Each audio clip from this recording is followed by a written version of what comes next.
Hello बच्चों, कैसे हो आप सभी लोग? बढ़िया एकदम। तो बच्चों, आज की क्लास में हम क्वेश्चंस करने वाले केवीएल और केसीएल पे। उससे पहले मैं आपको बताऊंगा कि केवीएल और केसीएल जो कि किरचॉफ करंट लॉ और किरचॉफ वोल्टेज लॉ है, उसको अप्लाई कैसे करते हैं। तो आज की क्लास में मोस्ट ऑफ द पार्ट हम क्वेश्चंस प्रैक्टिस कर रहे होंगे जो कि आपके एग्जाम्स में पूछे जाते हैं। Most of the part KVL KCL से ही आता है। उसमें आपको इक्वेशंस लगानी है, इक्वेशंस बनानी है और सॉल्यूशंस निकालना है। ठीक है। अगर आप चैनल पे नए हैं और टेलीग्राम चैनल और ग्रुप ज्वाइन नहीं कर रखा है तो जल्दी से जाके कर लो। साथ ही मैं यूट्यूब चैनल को भी सब्सक्राइब करके रख लेना, क्योंकि आने वाली वीडियोस में अपन बहुत सारे क्वेश्चंस करने वाले हैं। तो आइए स्टार्ट करते हैं।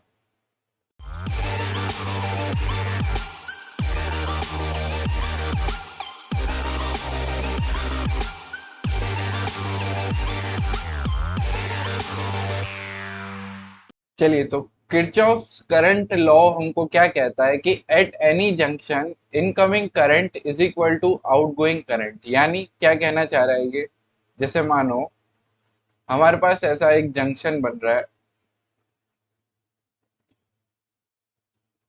हमारे पास एक ऐसा जंक्शन बन रहा है जिसमें यहाँ से और यहाँ से करंट आ रहा है और यहाँ पे जा रहा है। मान लेते हैं कि I3 और I1 करंट आ रहा है और यहाँ से I2 जा रहा है। तो I2 की जो वैल्यू होगी वो क्या होगी? I3 plus I1। ये कहता है हमारा किरचॉफ्स करंट लॉ, या इसको हम एक और नाम देते हैं कि किरचॉफ्स जंक्शन लॉ। ठीक है। अब आप मानो कि अगर आपको ये पता नहीं पड़ पा रहा है कि सर के कौन सी ब्रांच से करंट आ रहा है, कौन सी ब्रांच से जा रहा है, तो आप सिंपल एक काम कर सकते हो। आप या तो सारी ब्रांचेस में से आता हुआ करंट मान लो, है ना, I1 I2 I3। तो है ना, automatically I1 plus I2 plus I3 जो है ना, उसको जीरो कर दो। अपने आप जो डायरेक्शन होगी करंट की, अगर करंट नेगेटिव में आ रहा है, करंट क्या है? स्केलर क्वांटिटी है। और करंट अगर नेगेटिव में आ रहा है तो उसका मतलब क्या है कि आपने जो डायरेक्शन मानी है वो उल्टी मान ली है। ठीक है। इसी तरह से आप ये भी मान सकते हो कि एक जंक्शन से सब तरफ करंट जा रहा है। ठीक है। आप इस तरह से भी मान सकते हो कि करंट जो है इस जंक्शन पे से बाहर की तरफ जा रहा है। और इसमें भी सेम इक्वेशन लगाओगे तो सेम, जो आपका अगर नेगेटिव आ रहा है तो मान लेना जो आपने करंट की डायरेक्शन मानी है वो उल्टी मान ली है। ठीक है। अब इस पे कुछ क्वेश्चंस करते हैं जिससे आपको और ज्यादा क्लियरिटी होगी। ठीक है। तो क्वेश्चन वन है, आपको यहाँ पे एक जंक्शन दे रखा है और यहाँ पे वोल्टेज डिफाइन कर रखा है इन पॉइंट्स का। ठीक है। और आपको क्या फाइंड करना है? आपको फाइंड करना है, इसमें आपको current, find current in all branches, find current in all branches. अब आप इस क्वेश्चन को किस तरह से करोगे, यही जो मेथड रहेगा हर क्वेश्चन में आपको लगाना रहेगा अगर आपके पास इस तरह के क्वेश्चन आते हैं। ठीक है। तो आपको ये पता नहीं कि यहाँ का पोटेंशियल कितना है, तो इसको मान लो कि ये एक्स है। ठीक है। यहाँ का पोटेंशियल आपने मान लिया कि यहाँ पे एक्स है। अब आप मान लो कि जो ये I1 करंट है ये यहाँ पे अंदर की तरफ आ रहा है, I2 करंट भी अंदर की तरफ आ रहा है और I3 करंट जो है वो भी अंदर की तरफ आ रहा है। अब आप क्या बनाओगे? जब ये अंदर से, मतलब अंदर जा रहा है ना, तो ये हायर पोटेंशियल पे होना चाहिए। जो ये 20 वोल्ट है ये हायर पोटेंशियल पे होना चाहिए। आप बोलोगे सर ये -10 भी हायर पोटेंशियल पे। आपको चिंता नहीं लेनी है ना, आपको चिंता नहीं करनी है। अपने आप जो इक्वेशंस बनेगी वो इस हिसाब से बनेगी कि वो बैलेंस हो जाएगी। ठीक है। तो आप क्या करो कि सबसे पहले तो यहाँ पे आपको हायर पोटेंशियल मानना है। तो हम इक्वेशन क्या लिखेंगे? करंट क्या होता है? I is equal to V upon R. हमारे पास डेल्टा वी कितना हो जाएगा? तो I1 की इक्वेशन क्या लिखेंगे? I1 is equal to 20 - x/2। समझ में आई इतनी बात, है ना? अब I3 लिखते हैं या I2 लिख लो। I2 क्या लिखोगे? -10 -x/5। और I3 इस तरह से क्या लिखा जाएगा कि 10 - x/2। अब क्या करूं, मैंने क्या बोला था कि I1 plus I2 plus I3 जो है इज इक्वल टू 0 कर दो। किसी भी जंक्शन के लिए आप ये वाली चीज लगा सकते हो, है ना। तो अब इसको सबको ऐड करके 0 कर दो तो x की वैल्यू आ जाएगी, है ना। x की वैल्यू आ जाएगी। तो एक काम करो, यहाँ पे लिखो 20 - x/2 plus -10 - x/5 plus 10 - x/2 is equal to 0। अब यहाँ से एलसीएम ले लोगे तो यहाँ ऊपर क्या आ जाएगा, 5 × 20 - x/10 और plus 2 × -10 - x/10 plus 5 × 10 - x/10 is equal to 0। अब यहाँ से आप सॉल्व करोगे तो क्या बन जाएगा, ये मैं इसको यहाँ पे कर देता हूँ, है ना। तो 100 - 5x plus -20 - 2x plus 50 - 5x is equal to 0। ठीक बात है। अब इसको ऐड करो तो यहाँ पे क्या बन जाएगा, ये 130 इज इक्वल टू 12x। और x की वैल्यू क्या आ जाएगी यहाँ से, 130/12 या फिर 65/6, है ना। ये आ गई हमारी x की वैल्यू। अब आपको i निकालना है तो कैसे निकालोगे, x की वैल्यू जो है यहाँ पे पुट कर दो, है ना। तो हम पुट कर देते हैं। तो 65/6 अगर I1 में पुट करेंगे तो I1 क्या हो जाएगा, 20 - 65/6/2, है ना। अब इसका एलसीएम ले लो तो 120 -65/12, इसमें आंसर निकाल सकते हो आप, है ना। तो 55/12 आ गया इसका आंसर। अब इसी तरह से I2 निकालोगे तो I2 की क्या हो जाएगी वैल्यू, -10 - 65/6/5।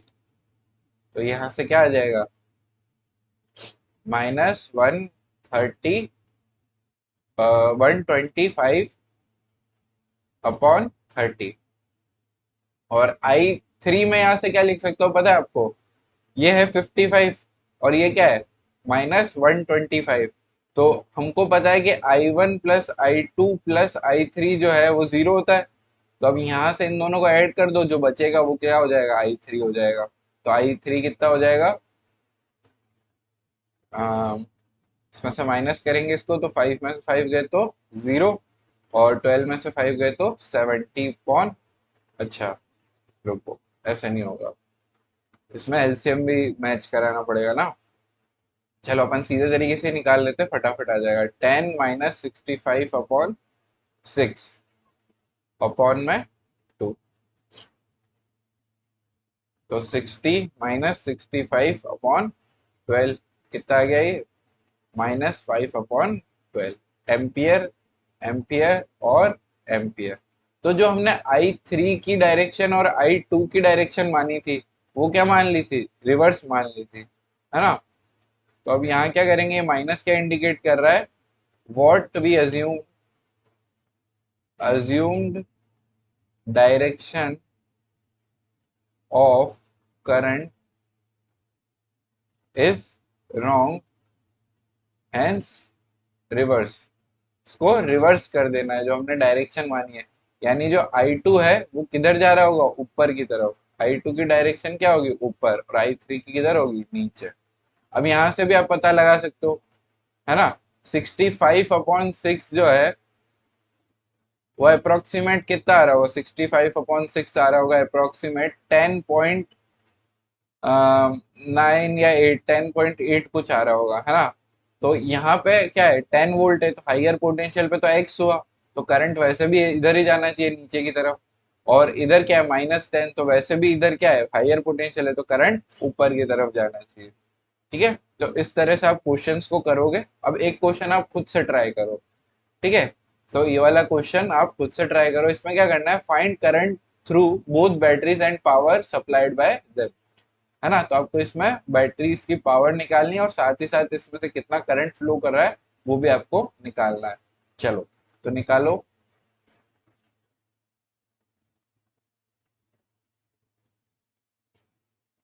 एक बार वीडियो को पॉज करके इसको सॉल्व करो। तो बच्चों आई होप आपने इसको वीडियो को पॉज करके इसको ट्राई कर लिया है। तो अब इसका हम सॉल्यूशन डिस्कस करते हैं। देखो अब आप क्या मानो, ये वाला जो जंक्शन है इसको मान लो x, है ना। और यहाँ पे जो सेम पोटेंशियल है इसको आप जीरो मान सकते हो, है ना। जो सेम पोटेंशियल पे है उनको जीरो मान लो।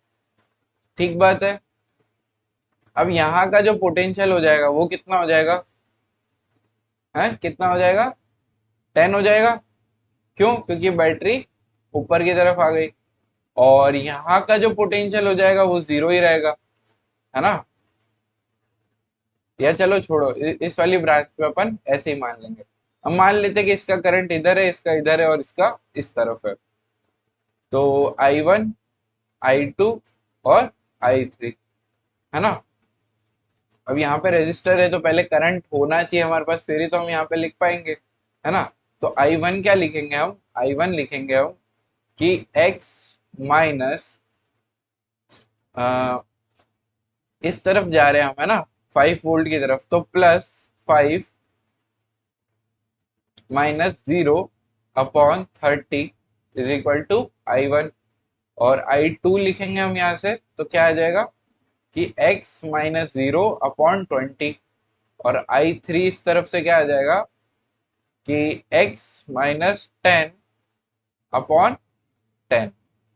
अब आप चाहो तो यहाँ पे 10 नहीं लिख के यहाँ पे भी 10 लिखते तो भी वो माइनस का ही आता, है ना। -0 यहाँ तक आना है हमको तो सेम पोटेंशियल तक। ठीक बात है। अब चलो, ये हो गई हमारे आई की इक्वेशन।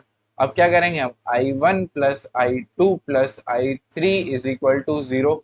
तो करो x plus 5/30 plus x/20 plus x -10/10 is equal to 0।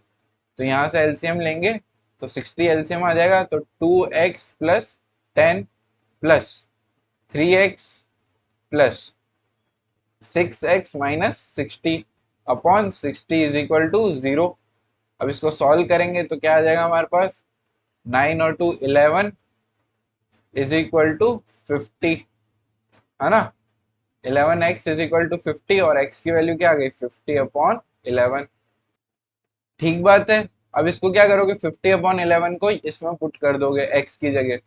तो x की जगह जैसे ही आप पुट करोगे यहाँ पे I1 की वैल्यू क्या आ जाएगी, I1 is equal to 50/11 minus, और सॉरी प्लस 5/30, है ना। इसको सॉल्व करोगे तो 105/11 इंटू 30।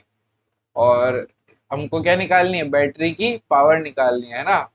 तो करंट भी निकल गया हमारे पास, I1 आ गया। तो बैटरी 5 वोल्ट की बैटरी से कितना करंट जा रहा है, I1 जा रहा है। और करंट की वैल्यू कितनी है, 105/11/3, है ना। और पावर फ्रॉम 5 वोल्ट बैटरी, ये कितना आ जाएगा, एप्सिलॉन I1। और ये कितना आ जाएगा, 5 इंटू 105/11 इंटू 30। पावर की यूनिट क्या होती है, वॉट। अब इसी तरह से I3 निकालोगे तो I3 की वैल्यू क्या आ जाएगी, x -10। तो x कितना है, 50/11 -10/10। तो 50 - 11, है ना। तो 50 - 11 करोगे तो ये आ जाएगा 110। 50 - 110/11/10। तो 50 माइनस ये, और ये क्या हो जाता है, -60/110, या फिर इस तरह से। अब ये माइनस क्या रिप्रेजेंट कर रहा है, assumed direction was wrong. Assumed direction of I3 is wrong. ठीक बात है। अब देखो, अब पावर थ्रू 10 वोल्ट बैटरी कितनी आ जाएगी, वो आ जाएगी एप्सिलॉन I3। और ये कितना हो जाएगा, 10 इंटू 6/11। तो ये क्या आ जाएगा, ये आ जाएगा 60/11 वॉट। ठीक है। बोलो कोई दिक्कत है क्या? इस क्वेश्चन में कुछ समझ ना आया हो? खुद से एक बार प्रैक्टिस करी होगी ना अभी जब मैंने आपको बोला था, तो आपको ये डेफिनेटली समझ में आया होगा। जब आप खुद से करते हो और फिर सॉल्यूशन देखते हो ना, तो ही क्वेश्चन समझ में आता है। सिर्फ सॉल्यूशन देखने से आप अभी देखोगे, बाद में भूल जाओगे। ठीक है, चलो एक और क्वेश्चन ट्राई कर लो आप। अगर आपने नहीं किया है तो एक और क्वेश्चन कर लो। अब आप बोलोगे सर इसमें जंक्शन कहाँ पे बनाएंगे, तो जंक्शन यहाँ पे बना लो। ठीक है, आपको क्या फाइंड करना है? Find current through 6 ohm resistor, power supplied by each battery. है ना, आपको करंट निकालना है 6 ओम में से और power supplied by each battery. जल्दी से करो इसको, वीडियो को पॉज करके इसको एक बार ट्राई करो। आप ही से कह रहा हूँ, वीडियो को पॉज करो और ट्राई करो। हाँ करो। चलो, तो आपने इसको ट्राई कर लिया होगा, मैं ये मान लेता हूँ, है ना। और नहीं किया है तो कर लो यार, है ना, अच्छा रहता है। क्वेश्चन आप प्रैक्टिस करोगे तो आपको ही फायदा होगा। तो सबसे पहले तो हम इस वाली जो सरफेस है, मतलब ये वाला जो वायर है, यहाँ पे सेम पोटेंशियल मान सकते हैं। हमने 0 मान लिया। अब 10 भी मान सकते हो, 20 भी मान सकते हो, आपकी इच्छा है ना। कितना भी मान सकते हो, कैलकुलेशन इजी रहती है इसलिए हम 0 मान लेते हैं। अब आप क्या लिखोगे? इस वाले जंक्शन पे इक्वेशन लिख दो। यहाँ का पोटेंशियल 4.5 हो जाएगा। क्यों? क्योंकि यहाँ से जब बैटरी से जंप करवाएंगे तो 4.5 का डिफरेंस आएगा और ये वाला पोटेंशियल 4.5 हो जाएगा। ठीक बात है। और यहाँ पे अपन ने 0 मान रखा है। ठीक है, तो अब लिखो यहाँ पे इक्वेशन। I1 मान लेते हैं हम, ऊपर की तरफ जा रहा है ना। अभी तक हम क्या मान रहे थे? अभी तक हम यही मान रहे थे, ठीक है, कि करंट जंक्शन से डाइवर्ज हो रहा है। अब आप चाहो तो इनवर्ट्स भी मान सकते हो, उस तरह से इक्वेशन बना लो, है ना। यहाँ पे आप क्या मान रहे थे? एक्स मान रहे थे। एक्स मान लो, वाई मान लो, जेड मान लो, कुछ भी मान लो, पर क्वेश्चन सॉल्व करो। अब हम यहाँ पे इक्वेशन लिखते हैं I1 की, तो I1 क्या हो जाएगा? x -3 upon 10। ठीक बात है ना। I2 क्या हो जाएगा? या फिर आप, है ना, इसको बैटरी के यहाँ पे भी 3 वोल्ट का जो है पोटेंशियल मान सकते हो, है ना। तो हमने इक्वेशन तो यही लिखी है, और यहाँ 0 तक भी लिखना चाहो तो यहाँ तक लिख दो, एक 0 एक्स्ट्रा आ जाएगा, और 0 की कोई वैल्यू नहीं होती, तो हम हटा सकते हैं। ठीक बात है ना। I2 देखो, I2 कैसे लिखेंगे कि x -0/6, और I3 लिखेंगे x -4.5/3। अब क्या करते हैं हम? I1 plus I2 plus I3 is equal to 0। तो x -3/10 plus x/6 plus x -4.5/3। LCM ले लो। क्या आ जाएगा एलसीएम इसका? 30, है ना। 30 आ जाएगा एलसीएम, तो 30। फिर 10 को 3 से करेंगे तो 3x -9 plus 5x plus 10x -45 is equal to 0। ठीक बात है। बोलो अभी तक सब समझ में आ रहा है? 30 को उधर भेजो और इधर वालों को ऐड कर लो, तो 18x इज इक्वल टू 54, और x इज इक्वल टू 9 से डिवाइड कर देंगे तो 6/3, और x की वैल्यू क्या आ जाएगी यहाँ से? Sorry, 6/2 is equal to 3 volt. ठीक है, x की वैल्यू क्या आ गई? 3 आ गई। ठीक बात है। अब आपको क्या निकालना है? करंट निकालना है। तो करंट निकाल सकते हो, I2 निकाल सकते हो आप यहाँ से। करंट थ्रू 6 ओम रेजिस्टर, तो I2 क्या आ जाएगा? 1/2 एम्पियर, है ना। करंट निकाल लिया हमने। और क्या निकालना है? Power supplied by each battery. तो पावर सप्लाइड अगर निकालेंगे तो I3 जो हमने माना है ना, I3 जो माना है उसकी डायरेक्शन क्या आ गई? रिवर्स आ गई। तो ये क्या आ जाएगा? इसका भी आंसर 1/2 आ गया, है ना। और ये माइनस का आया, यानी जो हमने I3 माना है वो रिवर्स हो गया। और यहाँ पे I1 क्या आ गया? 0 आ गया। चलो 0 हो गया, है ना। तो हम क्या मान सकते हैं कि जो I3 है ना, इस वाले लूप में करंट जा ही नहीं रहा है। इस वाले करंट लूप में करंट जा ही नहीं रहा है। ठीक बात है। चलो, तो पावर सप्लाइड बाय 4.5 वोल्ट, तो power supplied by 4.5 volt battery is equal to E into I, और आई 3 मान लेते हैं, और ई कितना है 4.5, और आई कितना है 1/2, तो ये कितना हो जाएगा 9/4। ठीक बात है। और power supplied by 3 volt battery is equal to E into I one, और ई कितना है 3 और आई कितना है 0, तो ये कितना हो गया 0 वॉट, है ना, ये भी वॉट। ठीक है बच्चों, समझ में आ गया सब? अभी तक का जो 3 क्वेश्चन किए आपने उसमें जंक्शन लॉ तो लगाना सीख लिया होगा। अब इसके बहुत सारे क्वेश्चन सेक्शन सी में दे रखे हैं, जो हमारी फिजिक्स के मॉड्यूल है सक्सीड में की, तो आप वहां से प्रैक्टिस करना और फिर इसका हम डिस्कशन भी करेंगे। चलो अब सीखते हैं हम किरचॉफ्स वोल्टेज लॉ। अब ये क्या होता है, इसको कैसे अप्लाई करते हैं, तो वो मैं आपको बताता हूँ। अब देखो ये क्या कहता है कि Kirchhoff's voltage law, in any close circuit the algebraic sum of all potential difference and EMF is zero. यानी जब आप यहाँ पे से सम करते हुए चलोगे, है ना, सारे पोटेंशियल डिफरेंसेस का, तो जो लास्ट में सम आएगा ना वो क्या आ जाएगा, जीरो आ जाएगा। अब देखो किस तरह से, यहाँ पे मान लेते हैं हम कि हमने यहाँ से स्टार्ट किया, अब यहाँ से इक्वेशन लिखते हैं।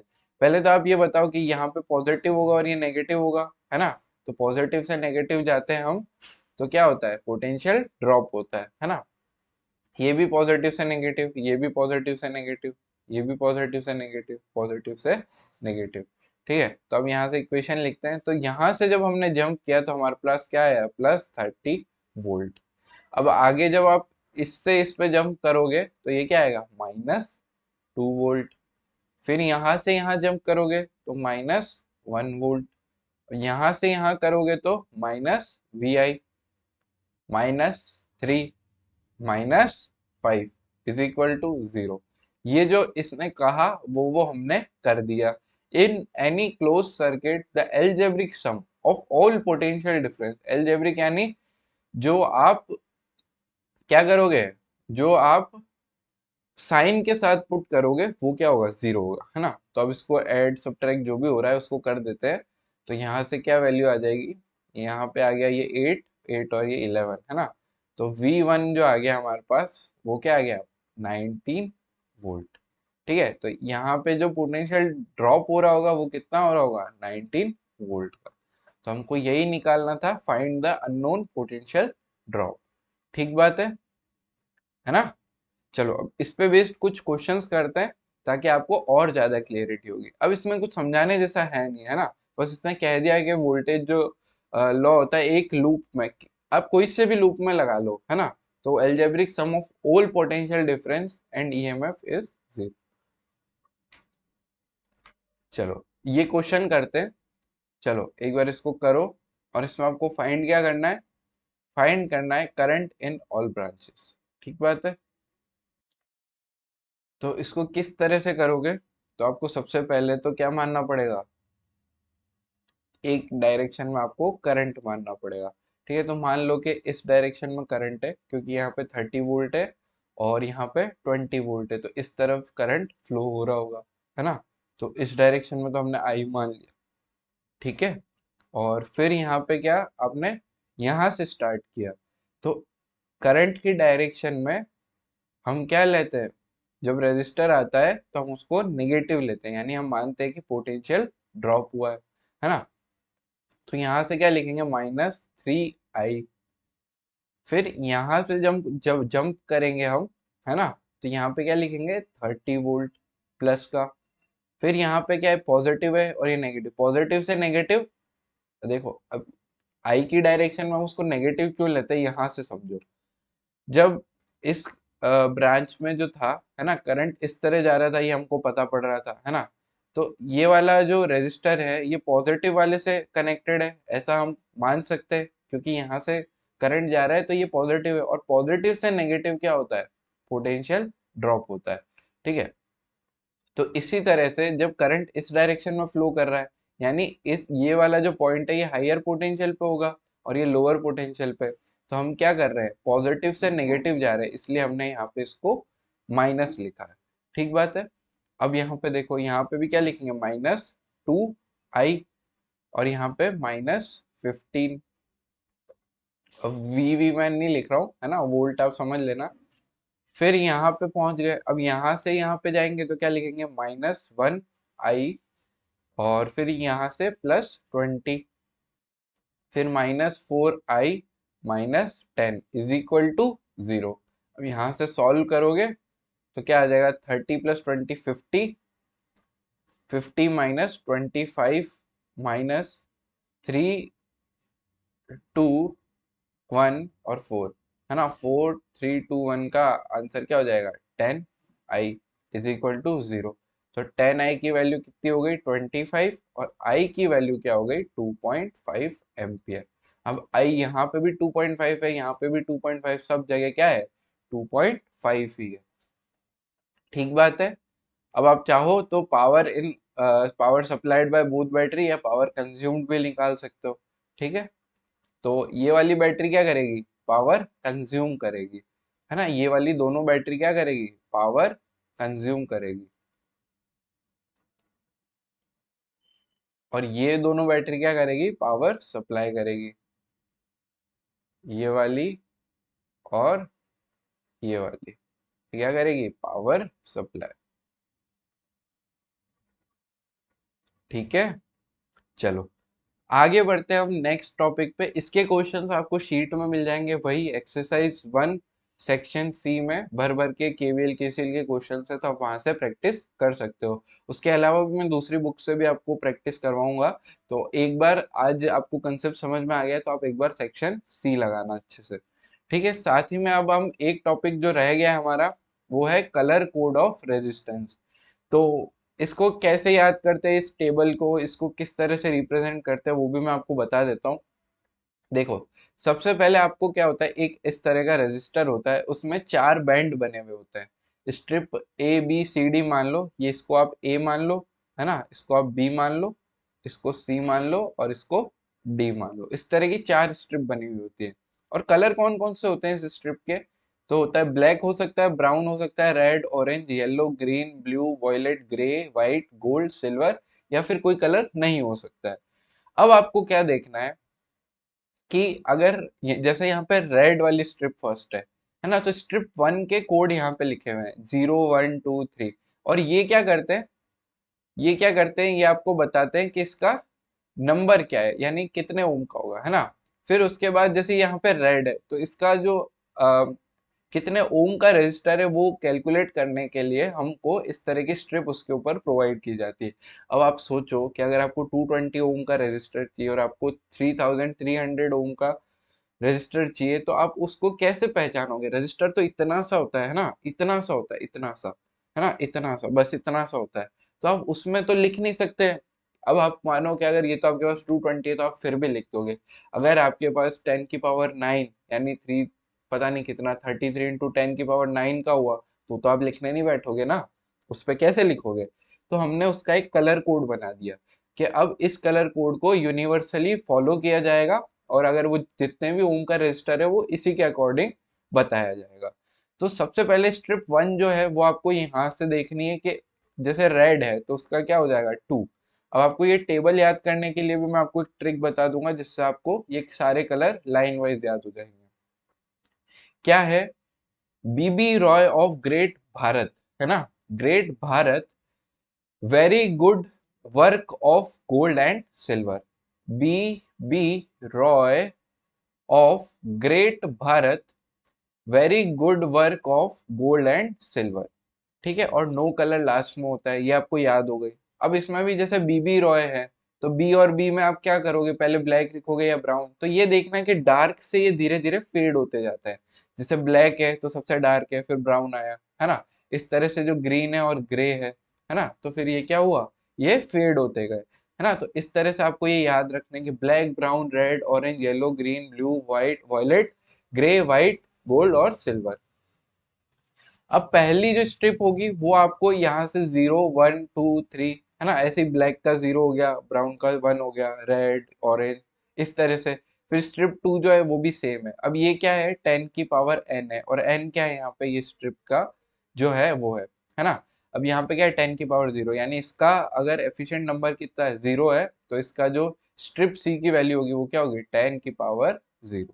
अगर ये स्ट्रिप सी की जगह पे आ गया, है ना, जैसे इस वाले केस में रेड पे है स्ट्रिप 1, स्ट्रिप 2 पे भी है रेड, स्ट्रिप 3 पे है ग्रीन। तो आप इसका कैसे कोड करोगे कि इस वाली स्ट्रिप से तो आपने लिख दिया 5, है ना, और सेकंड वाली से भी क्या लिख दिया 5, ये तो आपका हो गया नंबर।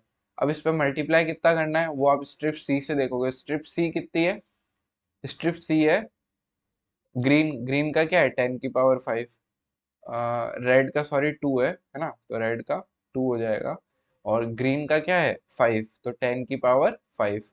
अब इसमें क्या है प्लस माइनस, ये क्या है गोल्ड कलर है ना, तो गोल्ड का टॉलरेंस कितना है 5%, तो प्लस माइनस 5%, है ना। तो इस तरह से इसका जो है रेजिस्टेंस आपने कलर कोड करके लिख दिया।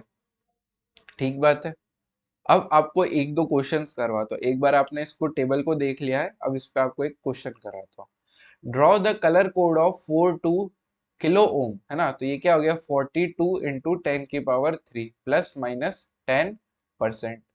तो 4 किसका होगा, तो देखो बी बी रॉय, है ना, तो 0 0 0 1 2 3 4, 4 पे क्या आया येलो, तो येलो हो गई first strip.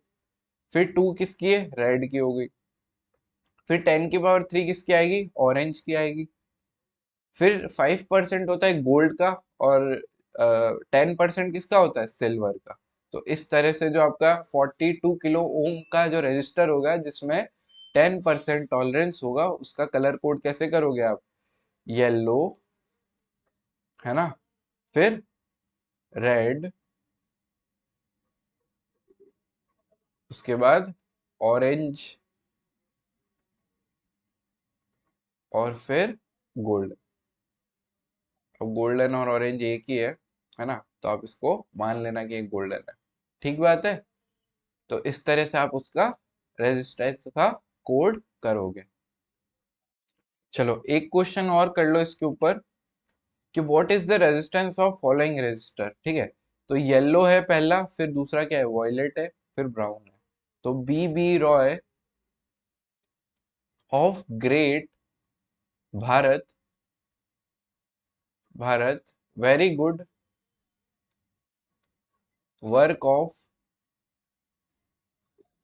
Gold and silver. ठीक बात है, ये आपका मेमोरी एड हो गया, है ना। अब देखो y कहाँ पे आ रहा है 0 1 2 3 4, तो यहाँ पे पहला क्या हो गया 4। फिर वॉयलेट, तो वेरी आ गया यहाँ पे, वेरी गुड कहाँ पे आएगा बी बी रॉय, है ना, बी बी ROY 4 5 6 7 पे आएगा, तो ये 7 हो गया, है ना। इनटू ब्राउन, ब्राउन का क्या होता है 10 की पावर 1, और गोल्ड का टॉलरेंस कितना होता है +- 5%। ठीक बात है, देख लो कोई मिस्टेक तो नहीं हो गई। क्या था पहला येलो था, येलो का क्या लिखा हमने 4 लिखा, फिर वॉयलेट का हमने 7 लिखा, वॉयल 4 लिखा, फिर 7 लिखा, और फिर इसका क्या लिखा ब्राउन लिखा, तो हमारा ये आंसर हो गया। ठीक है। चलो अब इतनी बात समझ में आ गई, तो हम अब बढ़ते हैं व्हीट स्टोन ब्रिज पे। अब ये क्या होता है सर, व्हीट है क्या इसमें, ये इसमें स्टोन है क्या, नहीं, ऐसा कुछ नहीं है। व्हीट स्टोन ब्रिज क्या कहता है कि जब आपके पास इस तरह का सर्किट बना हुआ हो, और यहाँ पे अगर आपके पास या रेजिस्टर या कुछ भी जुड़ा हुआ हो, गैल्वेनोमीटर लगा के देख लिया हमने, तो अगर P अपॉन क्यू इफ, क्या लिखना है यहाँ पे, अगर ऐसा हो, क्या हो कि P अपॉन क्यू है is equal to R upon S के, then there will be no current in this branch, है ना, no current in branch, in this branch,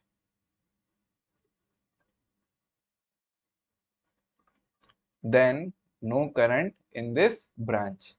ठीक है, अब यहाँ पे क्या हो सकता है, जैसे ये 2 हो गया, ये 4 हो गया, और ये हो गया 3 और 6, तो अब ये 1/2 है ना, P upon Q is equal to R upon S आ गया। तो हम क्या कहेंगे, इस करंट, इस ब्रांच में करंट नहीं फ्लो हो रहा है ना। ठीक बात है। कभी कभी इसको ऐसे भी लिख सकता है, कभी कभी क्या देने वाला इसको P into S is equal to R into Q ऐसे भी लिख देता है। तो सेम ही बात है, आपको कंफ्यूज नहीं होना है। ठीक है, P इंटू एस कर दो मल्टीप्लाई, और इंटू R इंटू क्यू कर दो, एक ही बात है ना। अब यहाँ पे जो रजिस्टर होगा इसमें करंट ही नहीं जा रहा है, तो इसको हम सर्किट से हटा हुआ मान लेंगे। ठीक है, अब इसमें एक चीज और बताता हूँ मैं आपको, और वो क्या है कि जैसे मानो कि आपके पास इस तरह का सर्किट है ना, ये हो गया आपका व्हीट स्टोन, है ना, ये पी क्यू आर और एस है, और यहाँ पे आपके पास एक रजिस्टर के साथ एक वायर जुड़ा हुआ है जिसका वीसी और वीडी है। ठीक है, ये हो गया पी क्यू आर एस, है ना। अब अगर आपके पास if P upon Q greater है आर अपॉन एस से, देन अब क्या होगा, जो वीडी है वो क्या हो जाएगा, वीसी से ग्रेटर हो जाएगा। हेंस जो करंट आई है, current will flow from D to C. और अगर आपके पास if P Q is less than R S, है ना, then V C will be greater than V D, यानी potential at C will be greater than D, and current will flow from C to D, यानी ये C D point है और ये C point है, तो इस तरह से ये होगा। अब देखो एक चीज बताता हूँ, व्हीटस्टोन ब्रिज सिर्फ ऐसा ही नहीं दिखता है, व्हीटस्टोन ब्रिज इस तरह का भी दिखता है। देखो अब इसमें आप पी क्यू आर एस मानो, आपको इसमें क्या फाइंड करना है, current through P Q and are S, है ना। तो व्हीटस्टोन ब्रिज इस तरह का भी दिख सकता है। तो देखो यहाँ पे P ये है 2/4, है ना, तो 2/4 हो गया, और यहाँ पे क्या है 3/6, तो इस वाली ब्रांच में कोई करंट नहीं जाएगा, है ना। तो हम क्या लिख सकते हैं कि it is a Wheatstone bridge, it is a wheat stone, अरे चाचा, व्हीटस्टोन ब्रिज। ठीक है, व्हीटस्टोन के नाम पे ये पेन काम करना बंद कर दिया, है ना, व्हीटस्टोन ब्रिज, और hence P is equal to V of Q, है ना। सिमिलरली यहाँ पे 18 है, और यहाँ पे सॉरी यहाँ पे 18 नहीं, यहाँ पे 8 है, यहाँ पे क्या है 8 है, यहाँ पे 8 है और यहाँ पे 16 है मान लो, है ना। मान लो यहाँ पे 8 है और यहाँ पे 16 है, तो ये 3 और ये 6, ये 8 और ये 16, तो V of R is equal to V of S।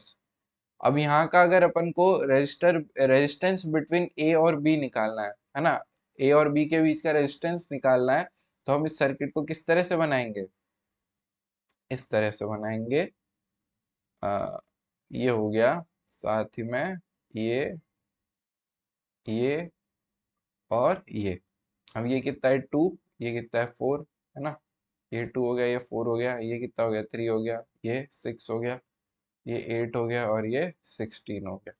ठीक बात है। अब इसका रेजिस्टेंस आप निकाल सकते हो, क्या निकालोगे, 4 into 2/4 + 2 plus 3 into 6/3 + 6 plus 16 into 8/16 + 8 R equivalent is equal to.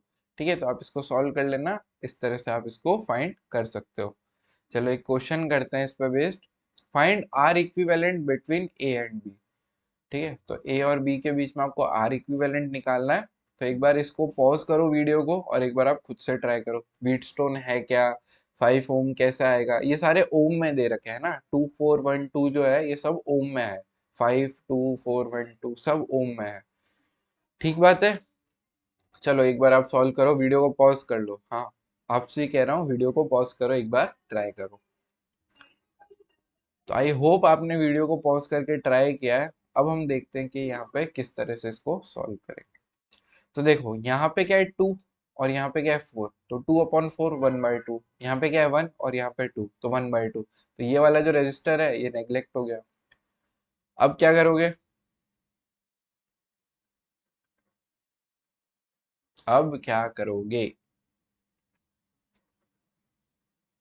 अब यहाँ पे आप किस इस वाले क्वेश्चन में किसी के दिमाग में ऐसा नहीं आया कि ये और ये रजिस्टर हट गया तो ये पूरे एक ही ब्रांच बन गई, नहीं, नहीं बनी है, क्योंकि यहाँ का जो पोटेंशियल है वो सेम हो गया है ना। व्हीटस्टोन ब्रिज में क्या होता है कि अगर ये वाली कंडीशन सेटिस्फाई हो जाती है तो इसका मतलब क्या होता है, अब कंफ्यूज मत होना अब, है ना। यहाँ पे मान लेते 1 और यहाँ पे मान लेते 2, तो एंड ऐसी अगर कंडीशन होती है तो potential of 1 is equal to potential of 2, ये भी होता है, ऐसा होता है। तो पोटेंशियल सेम होगा, तो ये जो सर्किट है यहाँ पे ये वाला पॉइंट और ये वाला पॉइंट एक ही मान सकते हैं, ठीक है। तो इस वजह से हमने ये तीन अलग अलग बनाए। चलो इसको फाइंड करो एक बार आप। अब इसमें क्या होगा, यहाँ का पोटेंशियल और यहाँ का पोटेंशियल सेम हो जाएगा, तो आप इसको कैसे बनाओगे सर्किट को, इस तरह से।